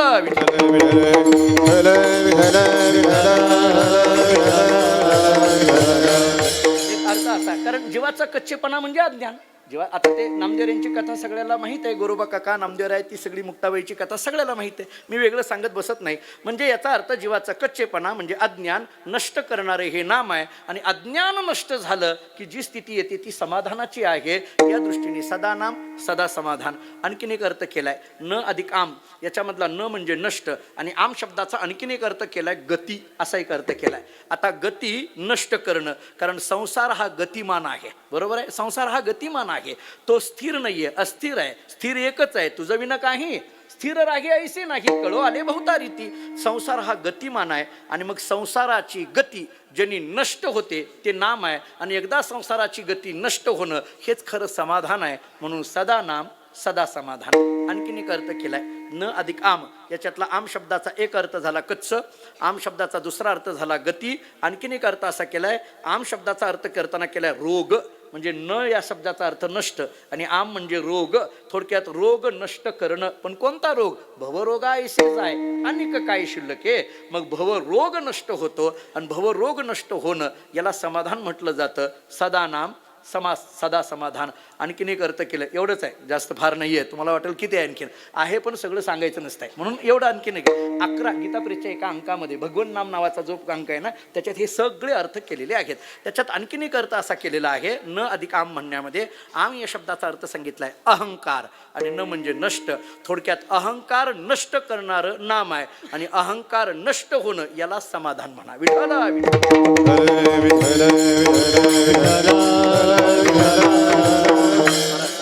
सदा नाम घोष करू हरिकथा. महाराज सांगतात सदा नाम घोष करू आणि सदा हरिकथा करू. हे दोन्ही शब्द इथं जोडून घ्या. सदा नामघोष आम्ही करायला लागलो आणि हरिकथा, हा हरिकथा शब्द जाणीवपूर्वक वापरला बरं का. हरिकथा महाराजांचा एक अभंग प्रसिद्ध आहे. करू याची कथा नामाचा गजर आम्हा संसार काय करी. करू याची कथा. इथं याची शब्दाचा अर्थ काही महाराजांनी सांगितलं. आम्ही एकदा पाठशाळेत असताना गुरुवर भाऊनं विचारलं, म्हटलं हे करू याची कथा असं म्हटलं, हे याची म्हणजे कोणाची? भाऊनी मला विचारलं तुला का प्रश्न पडला? म्हटलं अलीकडल्या काळात कोणाचीही चालली म्हणून पडला, बाकी काही नाही. कोणाची कोणीही कथा करायला लागले. ती कथा असते का स्वतःची व्यथा सांगतो याच्यावर शंकाच आहे माझ्या मनामध्ये. म्हटलं याची म्हणजे कोणाची? त्यांनी मला सहज उत्तर देऊन टाकलं ज्याची बरी असेल त्याची. मी म्हटलं बरी कोणाची? ते म्हटले तुकोबारांना विचार. कथा सुख करी कथा मुक्त करी आणि कथा याची बरी विठोबाची. याचा अर्थ या दोन याची शब्दाचा अर्थ आहे विठोबाची आणि ते विठोबाची म्हणजे हरीची. इथं महाराज स्पष्ट उल्लेख करतात सदा नाम घोष करू हरिकथा तेने सदा चित्ता समाधान. आणि या समाधान स्थितीमध्ये आल्यामुळे आता काय तर आता सर्व सुखाचे अलंकार धारण केले. अभंगाचं सर्व सुख ल्यालो सर्व अलंकार. सर्व सुख ल्यालो सर्व अलंकार. सर्व सुख ल्यालो सर्व अलंकार. सर्व सुख ल्यालो सर्व अलंकार. सर्व सुख ल्यालो सर्व अलंकार. सर्व सुख ल्यालो सर्व अलंकार. सर्व सुख ल्यालो सर्व अलंकार. सर्व सुख ल्यालो सर्व अलंकार. सर्व सुख ल्यालो सर्व अलंकार. सर्व सुख ल्यालो सर्व सर्व सुख ल्यालो सर्व अलंकार. सर्व सुख ल्यालो सर्व अलंकार. सर्व सुख ल्यालो सर्व अलंकार. सर्व सुख ल्यालो सर्व अलंकार. सर्व सुख ल्यालो सर्व अलंकार. सर्व सुख ल्यालो सर्व अलंकार. आनंदे निर्भर डोलत सो. आनंदे निर्भर डोलत सो. आनंदे निर्भर डोलत सो. सर्व सुख ल्यालो सर्व अलंकार. सर्व सुख ल्यालो सर्व अलंकार. सर्व सुख ल्यालो सर्व अलंकार. सर्व सुख ल्यालो सर्व अलंकार. सर्व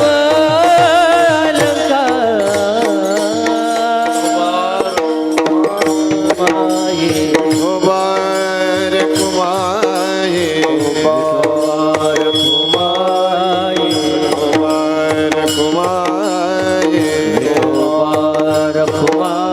विठोबारक माये. मुबारक माये. विठोबारक माये. मुबारक माये. विठोबा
सदा चित्ता समाधान सर्व सुख ल्यालो सर्व अलंकार आनंदी निर्भर डुल्लत सो विठाला विठाला विठ्ठल विठ्ठल विठ्ठल विठ्ठल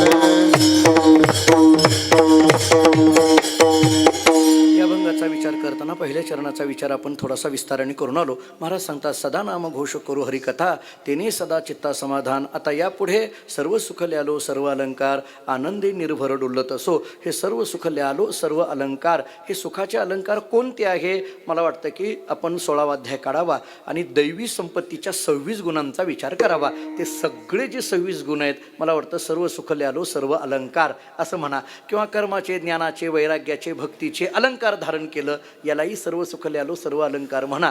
किंवा आपल्याकडे महाराजांचं एक प्रमाण आहे पहा, उमटती ठसे ब्रह्मप्राप्ती अंगी दिसे. हे जे ठसे सांगितले का नाही हे अलंकारच आहेत. कोणकोणते ठसे आहेत? 5 ठस्यांचा विचार केला आहे, 5 अलंकारांचा विचार केला आहे. अभिन्नता, अभयरूपता, अजन्मस्थिती, अनन्यता आणि आनंदरूपता. अभिन्नता भेद नाही सर्वात्मना नारायणा तुझं मज. अभयरूपता आम्हा हरीच्या दासा काही भय नाही त्रिलोकी. अजन्मस्थिती त्यांची सरली रझार झाला सफळ व्यापार. अनन्यता एकधरीला चित्ती आम्ही रोकुमाईचं पती. आनंदरूपता आनंदाचे डोही आनंद तरंग. मला वाटतं हे 5 चिन्ह अंगावर उमटलेली दिसून येणं म्हणजे सर्व सुख ल्यालो सर्व अलंकार. विठाला आणखीन एक विशेष आहे, आनंदे निर्भर डुल्लतसो. हे आनंदे निर्भर डुल्लतसो, हे डुल्लतसो फार महत्वाचं आहे. म्हणजे आपल्याला संध्याकाळी जे भेटतात ते डुल्लतसो नाही, आपल्याला ते बरेचसे डुलणारे असे भेटतात, पण हे डुलणं फार वेगळं आहे. आनंदे निर्भर, हे आनंद आणि निर्भर शब्द वापरला. निर्भर या शब्दाचा अर्थ काय? निर्भर या शब्दाचे 3 अर्थ मी जे शब्दकोश वापरतो त्याच्यामध्ये मला जे जाणवले तेवढे मांडतो. आणखीन अधिक पद्धतीचे पूज्य गुरुजी आपल्याला सांगतील, परंतु जाणवलेले मला 3 शब्दांचा अर्थ असा सांगितला जातो निर्भर शब्दाचा. एक अर्थ सांगितलाय चिंता रहित होणं, याला निर्भर म्हणा. दुसरा अर्थ सांगितलाय तृप्त होणं, याला निर्भर म्हणा. आणि तिसरा अर्थ सांगितलाय परिपूर्ण होणं, याला निर्भर म्हणा. म्हणजे याचा अर्थ करताना असा झाला, आनंदे निर्भर डुल्लत असो म्हणजे आनंदाने चिंता रहित होऊन आम्ही डुल्लू लागलो, एक अर्थ. दुसरा तृप्त, आनंदाने तृप्त होऊन आम्ही डुल्लू लागलो, दुसरा अर्थ. आणि तिसरा परिपूर्ण, आनंदाने परिपूर्ण होऊन आम्ही डुल्लू लागलो. थोडं पुढं बोलू, आनंदाने पूर्ण होऊन नाही, आनंदाने परिपूर्ण होऊन. कारण पूर्ण वेगळं आणि परिपूर्ण वेगळं. अपूर्ण, पूर्ण आणि परिपूर्ण. अपूर्ण कोणाला म्हणायचं, पूर्ण कोणाला म्हणायचं आणि परिपूर्ण कोणाला म्हणायचं? सामान्य पामर मनुष्य हा अपूर्ण आहे, पामर हा अपूर्ण आहे. मुक्त हे पूर्ण आहेत, पण संत हे परिपूर्ण आहेत. याचं कारण सांगतो आपल्याला, याचं कारण सांगतो. ज्याच्याकडे ज्ञान नाही किंवा ज्याच्याकडे आनंद नाही त्याला अपूर्ण म्हणा. ज्यांच्याकडे आनंदाची अनुभूती आलेली आहे त्यांना पूर्ण म्हणा. पण असलेला आनंद जगाला वाटण्याचं सामर्थ्य ज्यांच्याकडे त्याला परिपूर्ण म्हणा. आणि म्हणून आनंदे निर्भर डुल्लत असो, आम्ही आनंदाने परिपूर्ण म्हणजे सेवितो हा रस वाटितो अनेका, अशा आनंदे निर्भर डुल्लत असो. आणि या डुलण्यामध्ये आता आम्हाला असो ऐसा कोठे आठवची नाही, देहीच विदेही भोगोदशा. महाराज आता ते आठवची नाही बरं का, आठवची नाही असं झालं माझ्याकडे. महाराज सांगतात असो ऐसा कोठे आठवची नाही. आता आम्हाला आठव, आठव नाठव गेले भावाभाव. आठवही जावा आणि नाठवही जावा. नाठव तर जावाच जावा, पण आठव सुद्धा जावा. मी देह आहे हा नाठव आहे, आणि मी ब्रह्म आहे हा आठव आहे. आठव नाठव गेले भावाभाव. झाला स्वयंमेव पांडुरंग.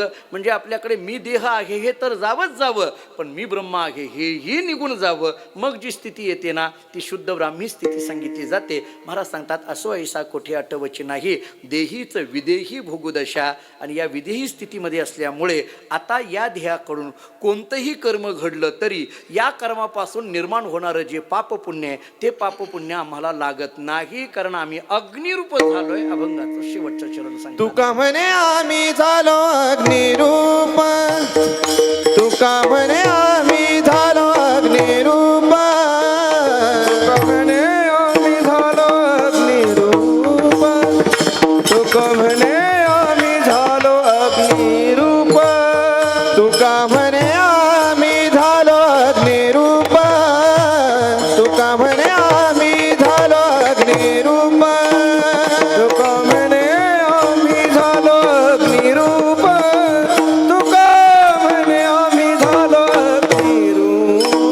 लागोने दु पाप पुण्यगा, लागोने दु पाप पुण्यगा, सर्व सुख न्यालो सर्व अलंकार, सर्व सुख न्यालो सर्व अलंकार. आनंदे निर्भर डुलत तो, आनंदे निर्भर, आनंदे आनंदे आनंदे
लागून येदू पाप पुण्यांगा. अभंगाच्या शेवटच्या चरणामध्ये महाराज सांगतात आम्ही अग्निरूप झालो, आता लागून येदू पाप पुण्य अंगा.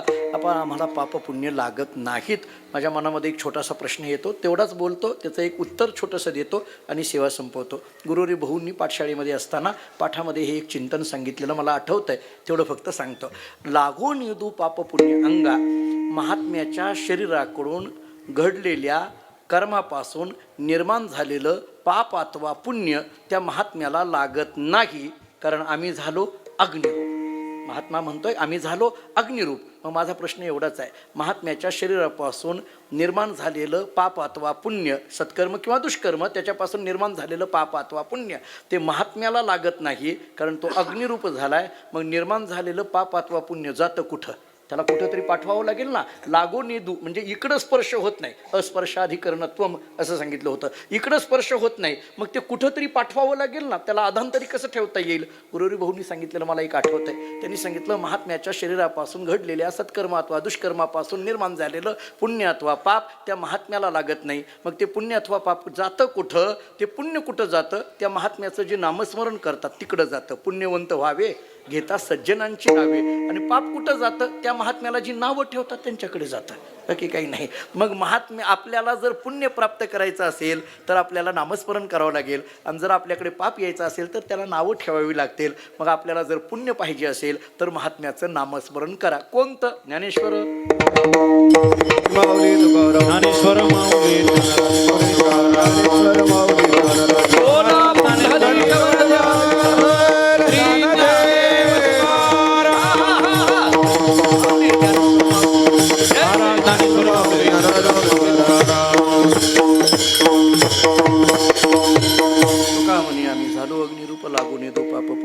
सर्व सुखल्यालो सर्व अलंकार आनंदे निर्भर डुलत असो.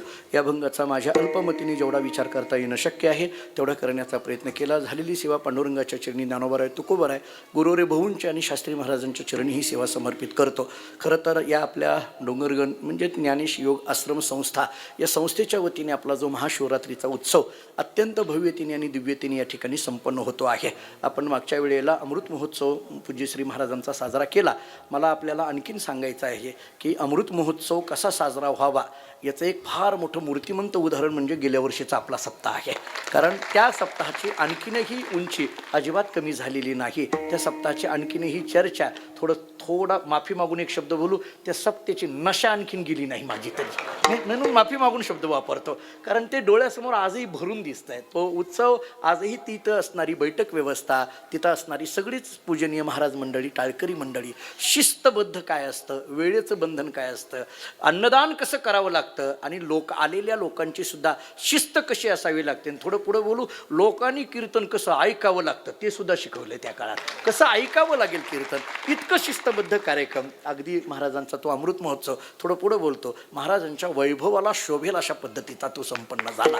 आणि आज महाराज आमच्या सगळ्यामध्ये उपस्थित आहेत. मी आपल्याला बोललो गुरुरे भाऊंच्या चरणी नतमस्तक होत असताना नंतरच्या काळामध्ये जी काही आमच्या अंतःकरणातली श्रद्धेची स्थानं आहेत त्याच्यामध्ये एक पूज्य महाराजांचं स्थान आहे. आज या आश्रम संस्थेच्या माध्यमातून हजारो विद्यार्थी, आणि थोडं पुढं बोलू का, थोडं धाडसाने बोलतो, पण आपल्या पाठशाळेतून आणि ज्ञानेशयोग आश्रम संस्थेतून आलेला कोण विद्यार्थी आहे ते कीर्तन ऐकलं की कळतं आहे. त्याला विचारायची गरज नाही तू कुठे शिकलाय की, कारण कोण कुठं शिकलेलं कीर्तनावरून लगेच कळतं. ते लगेच कळतं ते कोण कुठं शिकलेलं आहे, कोण कोणाची कॉपी करायला लागलं हे लगेच सगळं घेतं. पण ती जी काही बाज असतो का नाही, पाठ केलेली, जे काही पाठ केलेली कीर्तनं वेगळी आणि पाठ ऐकलेली कीर्तनं वेगळी. पाठ ऐकणं हे फार ताकदीचं असतं महाराज. पाठ सांगणं, पाठ ऐकणं फार वेगळं. पांगत ग्रंथ सोडवणं असतं ते, म्हणजे अगदी पंक्तिशा. आणि मला आठवत आहे गुरुरे भाऊंचे शब्द मला आजही आठवतात, शास्त्री महाराजांचे शब्द आजही आठवतात की जेव्हा विचारसागर वृत्ती प्रभाकर शिकविला जातो ना, आम्ही जे भाऊंना पाहिलं, आज आम्ही जे शास्त्री महाराजांना पाहतोय, तर ती पंक्तिशा ग्रंथ सोडवले जातात. पंक्तिशा, एखादी जर पंक्ती अडली तर त्याचं गोळा बिरीज करून पुढं जाणं नाही.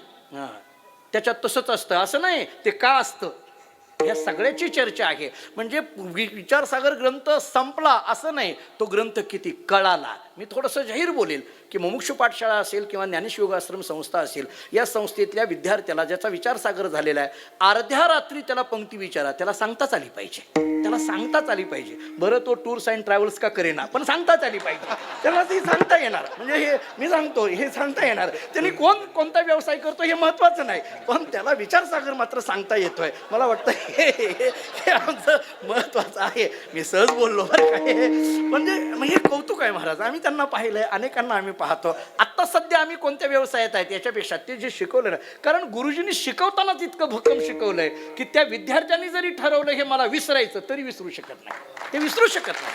आज महाराजांची चिंतनं, आज जे आम्ही, मला आठवतंय बहुंच्या पुण्यतिथीची काल्याची कीर्तनं, आज 11 वर्ष झालं आपण महाराजांची कीर्तन ऐकतो. त्या काळामध्ये पूर्वी गुरुजींचा सप्ताह असायचा आणि गुरुजींच्या सप्ताह भाऊ करायचे, तेव्हा सुद्धा काल्याचं कीर्तन महाराजांचंच असायचं. त्यावेळेस सुद्धा शेवटचं कीर्तन. अहो, ती कीर्तनं आजही डोळ्यासमोर आहेत. तशी ना तशी ती चिंतनं इतकी अंतःकरणामध्ये ठसलेली आहेत ते, कारण ते निघायलाच तयार नाहीत. याचा अर्थ ते शिकविनच तसं आहे. ज्याला ते आतून ज्याला म्हटलं जातं, बाय हर्ट ज्याला म्हटलं जातं, इथून जे शिकवणं आहे ना, ते शिकवलेलं जे आहे ते विद्यार्थ्यांच्या डोक्यातून लक्षातून कधी जाणार नाही. इतकं शिकविणं जे आहे, अशी शिकविणारी माणसं अलीकडल्या काळामध्ये फार मोजकी आहेत. महाराजांनी जे आमच्यावर उपकार केलेले आहेत, आम्हाला जे ग्रंथ शिकवलेले आहेत आणि त्या माध्यमातून आमच्या या ज्ञानेश योग आश्रम संस्था आणि आमच्या मुमुक्षू पाठशाळेचा जो आपला सगळा प्रवास चाललेला आहे, तो अत्यंत गुरुजी असतील, गुरुरे भाऊ असतील, महाराज असतील, या सगळ्यांच्या आशीर्वादाने योग्य पद्धतीने तो प्रवास चाललेला आहे. आणि त्या सगळ्या प्रवासामध्ये आम्हालाही कुठंतरी सम्मिलित होता आलं, आम्हालाही कुठंतरी त्याच्यामध्ये नाहून निघता आलं, याच्यामध्ये आम्ही स्वतःचं भाग्य समजतो. पुन्हा एकदा ही सेवा भगवत चरणी समर्पित करतो. थोडंसं इथली कीर्तन सेवा म्हणजे कसं आहे माहिती आहे का, आपलं बरोबर आहे का नाही हे तपासून घेण्याची सेवा आहे, असं म्हणायला हरकत नाही. हे तपासून, बाकीच्या ठिकाणी कोण चुकलं हे सांगतच नाही, कारण त्यांना कळतच नाही ना, ते कशाला सांगायला जाते, ते त्यांना काही कळतच नाही. ते फक्त बावा चांगला आहे म्हणत राहणार ते सगळे हे. पण इथं तसं नाही. इथं उगाच तोंडावर कौतुक कुणाचंच नाही, कोणाचंच नाही. जे चुकलंय ते चुकलंय आणि जे बरोबर आहे ते बरोबर आहे हे सांगण्याचं धाडस आज तितक्याच निर्भीडपणे कोणाकडे असेल तर ते फक्त शास्त्री महाराजांकडे आहे. आज ते सांगू शकतील. मला आठवत आहे, म्हणजे माझ्या डोळ्यासमोर इतके प्रसंग आहेत. पांडुरंग महाराज गोलेंचा तो अमृत महोत्सव होता आणि त्या कीर्तनाला महाराजांचं कीर्तन जरा उशिरा सुरू झालं. आता तुम्ही कोण कोण होते त्या आश्रमशी कीर्तनाला माहीत असेल. महाराज जे बोलले होते ना, पांडुरंग बुवाला वाटायला लागलं कीर्तन घ्यावं का न घ्यावं परत. मला आठवत आहे, मला आजही, कारण महाराजांकडे तिथं सुट्टी नाही. का आहे ते वेळेत सगळं झालं पाहिजे आणि व्यवस्थितच झालं पाहिजे. आणि मला वाटतं की इतक्या तन्मयतेने, इतक्या निष्ठेने, म्हणजे आम्ही मागाशी बोलत होतो, एखादा जर बोललं की माणसं रुसून जातात. आम्ही बोलता बोलता कुणीतरी म्हणलं रुसून गेलेलीची एवढा मंडप भरून संख्या होईल, पण मी म्हणलं प्रेम करणाऱ्याची हजारो मंडप भरून संख्या होईल ना, हे कुठं विसरून जमेल का. प्रेम करणाऱ्याची तितकीच संख्या होईल. त्यामुळे महाराजांची कृपा, त्यांचं प्रेम आमच्या सगळ्यांवर अखंड पद्धतीने राहावं. आम्हालाही अशा पद्धतीची सेवा करण्याची संधी जी महाराजांनी दिली, त्यांच्या चरणी, गुरुरे भाऊंच्या चरणी आणि आपल्या सर्वांच्या चरणी सेवा समर्पित करतो. याच ठिकाणी थांबतो. विठ्ठल जय जय.